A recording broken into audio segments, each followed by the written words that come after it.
अंधेरा घर। रात का समय था। तेज बारिश हो रही थी और बिजली चमक के साथ गड़गड़ाहट सुनाई दे रही थी। गांव के छोटे से कोने में एक पुराना सुनसान घर खड़ा था। लोग कहते थे कि ये घर 50 साल से खाली पड़ा है और इसमें अक्सर अजीब घटनाएं होती हैं। रवि अपने दोस्तों के साथ उस घर के पास से गुजर रहा था। उसका दिल उत्सुकता और डर दोनों से धड़क रहा था। चलो अंदर चलते हैं, सिर्फ एक बार, रवि ने उत्साह भरे स्वर में कहा। रवि, लोग कहते हैं यहाँ कुछ अजीब होता है।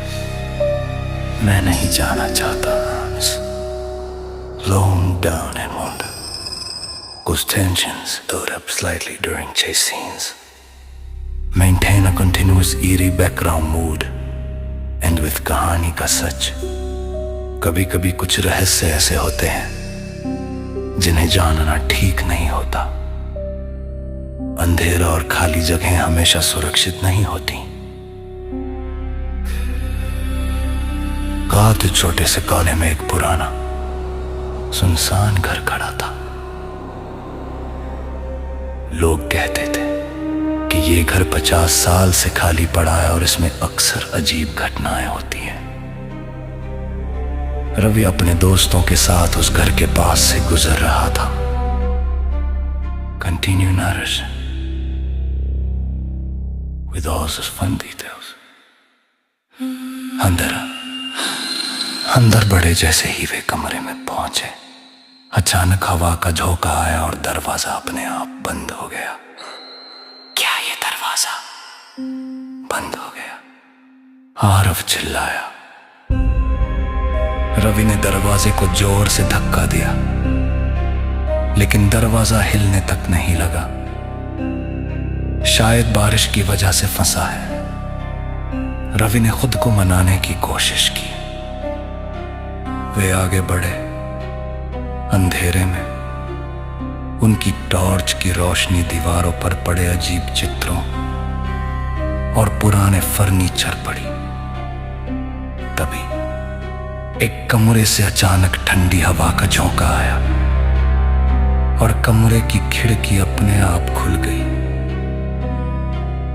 यह सब अजीब है, आरव ने फुसफुसाते हुए कहा। रवि ने कहा, चलो ऊपर का फ्लोर देखते हैं, शायद वहां कुछ मिल जाए। सिर के ऊपर की सीढ़ियां चरमराई और जैसे ही वे ऊपर पहुंचे, उनके कदमों की आवाजें सूने कमरे में गूंज रही थीं। ऊपर का फ्लोर और भी अंधेरा और खतरनाक लग रहा था। दीवारों पर पुराने दर्पण लगे थे, जिनमें उनके खुद के परछाइयां अजीब तरीके से हिल रही थी। रवि ने हिम्मत जुटाकर कहा, यहां कुछ नहीं, बस पुराने फर्नीचर हैं। पर तभी उन्होंने देखा कि दर्पण में एक और छाया थी जो उनके पीछे खड़ी थी। जब उन्होंने मुड़कर देखा, वहां कोई नहीं था। तुमने देखा? दर्पण में कोई था। आरव चीख पड़ा। शायद हमारी नजर ने खेल दिखाया। रवि ने खुद को मनाया। वे आगे बढ़े और सबसे पीछे के कमरे का दरवाजा खोला। कमरे में अंधेरा घना था। तभी कमरे के बीच में एक पुरानी झूला कुर्सी अपने आप हिलने लगी। तीनों की रूह कांप उठी। हम वापस चलते हैं, आरव ने हड़बड़ाते हुए कहा। रवि ने कहा, रुको, देखो तो सही, ये तो झूला कुर्सी। कोई खड़ा है क्या? अचानक कमरे में सर्द हवा के साथ एक बुरी खुशबू फैली। और कमरे की लाइट की तरह उनकी टॉर्च की रोशनी खुद ब खुद बुझ गई। उनके चारों तरफ अंधेरा था। और फिर उन्होंने सुना, किसी ने धीरे धीरे फुसफुसाते हुए कहा, तुम यहां क्यों आए हो? तीनों के पैरों तले जमीन खिसक गई। आवाज जैसे दीवारों से आई थी और उसकी साउथ एक ठंडी से गूंज थी। रवि ने साहस झुकाया और कहा, I must take me right here. फुसफुसाहट तेज हुई और एक गंदी हवा उनकी तलन में घुसते। कमरे ने अचानक सारी चीजें अपने आप हिलने लगी। झूला कुर्सी जोर जार से हिल रही थी। तरानी चिट्ट गिर रही थी और दीवारों की टैंकिंग फक रही थी। प्रभु, हद आयो चीखते हैं।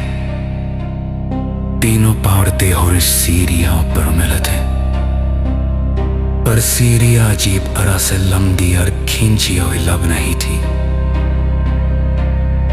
दरवाजा के खाए नहीं दे रहा था। अचानक उनकी नजर खिड़की पर पड़ी।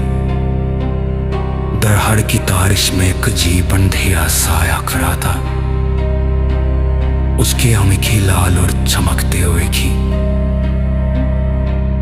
रवि ने चिल्लाया, हम नहीं रुक सकते, आगे बढ़ो। अचानक कमरे के अंदर की आंखें शांत हो गए। एवरम की तेज सांस और दिल की धड़कन सुनाई दे रही थी। एतवारते हुए उसी दरवाजे का ताज जिसे पहले खड़ा किया गिरा था। दरवाजा खुला हुआ था। जैसे ही उन्होंने बाहर कदम रखा, घर की दीवारें कड़कड़ाहट के साथ ठुस हो गई और गुरसात में कह गए। तीनों गिरे, आए खाकते हुए सड़क दूर करी थे कि जा सच में कुछ वागा। आरव ने क्राकते हुए पूछा, रवि ने सिर हिलाया